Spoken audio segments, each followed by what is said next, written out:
Marcelin Nadeau pour le groupe GDR. Merci Madame la Présidente. Le groupe GDR tient à s'associer également à l'hommage rendu à Madame Béatrice Bellamy.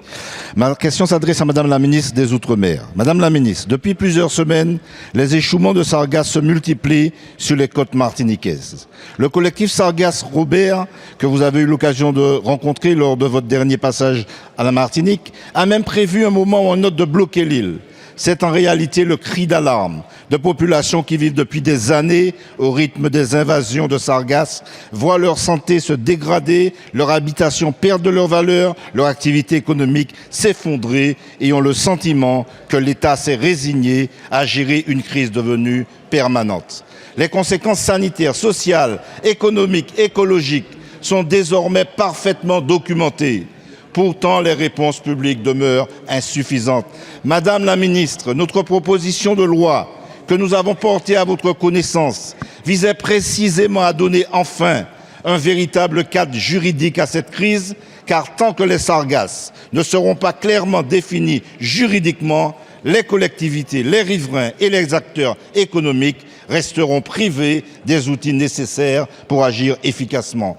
Êtes-vous donc prête à soutenir cette évolution indispensable que nous proposons? Êtes-vous prête également à accompagner financièrement les communes qui décideraient d'accorder une exonération de taxes foncières aux riverains durablement exposés aux gaz toxiques issus des sargasses, comme le demandent les collectifs de riverains? Quand le gouvernement mettra-t-il enfin en place des hébergements temporaires dignes de ce nom, afin d'offrir aux familles les plus exposées un certain répit? Enfin, lorsque des pêcheurs hexagonaux sont contraints d'interrompre leur activité pour protéger les cétacés, ils bénéficient d'un dispositif d'indemnisation, c'est très bien. Mais pourquoi les pêcheurs martiniquais, eux, empêchés de travailler par les échouements massifs de sargasses, ne bénéficieraient-ils pas de la même solidarité dite nationale, comme le demande le comité régional des pêches et comme le vivent les pêcheurs du Marigot?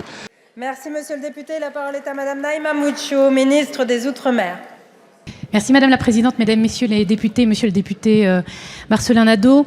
Je reviens de 4 jours de déplacement en Martinique. J'ai été sur le terrain et on a abordé effectivement ensemble la problématique des sargasses. J'ai pu me rendre dans la commune du Robert. J'ai rencontré les maires du François, du Vauclin, du Marigot. Je suis allée à la rencontre des marins-pêcheurs, des collectifs, vous l'avez dit, des riverains. Et la conviction qui est la mienne en a été confortée s'il en était besoin. Les sargasses sont un fléau. Et vous l'avez très bien décrit, c'est un calvaire pour les populations au quotidien. Les familles sont inquiètes. Vous l'avez dit, des professionnels, effectivement, sont pénalisés. Et les élus locaux sont en première ligne au quotidien.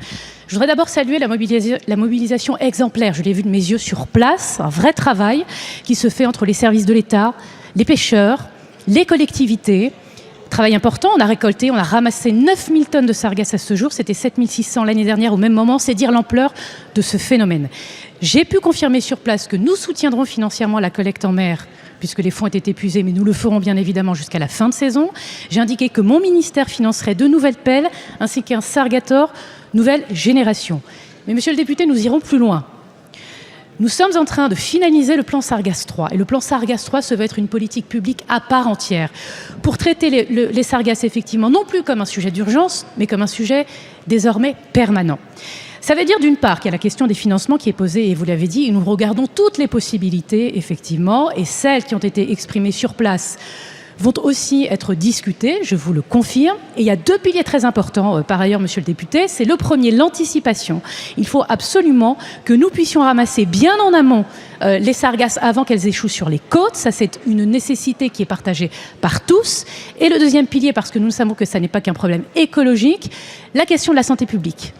Les populations sont touchées, elles le sont de plus en plus. Nous apporterons un volet sanitaire inédit à ce plan Sargasses 3. Il repose sur 5 piliers que je n'ai pas le temps de développer, mais ce plan sera publié d'ici la fin du mois, monsieur le député. J'aurai donc l'occasion encore d'y revenir. Merci beaucoup, Madame la Ministre.